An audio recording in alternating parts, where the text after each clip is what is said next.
徛伫咧第一线医护人员传出确诊，台北市联合病院中兴院区约2个护理师感染了后，即摆另外一个院区某护理师捡到着。那你这样多了以后，迟早会破获，因为这个防不胜防。它跟原来的院区是不相关的，所以我们也是认为说他也是专责病房的护理人员。其实指挥中心昨暗时就已经公布这个案例，是30多岁查某护理师，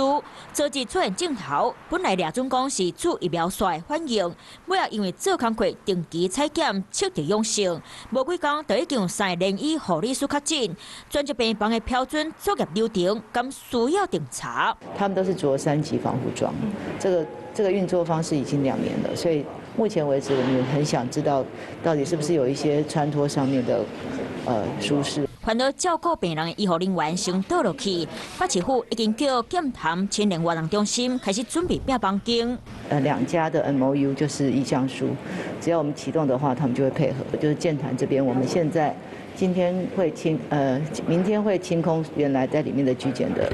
旅客，那接下来我们就会有大概200多间的空房，那我们会准备。可能有这样的需求的时候，随时上场。预计这2天为海外回来的人会变多，防疫专职旅馆都要先做好准备。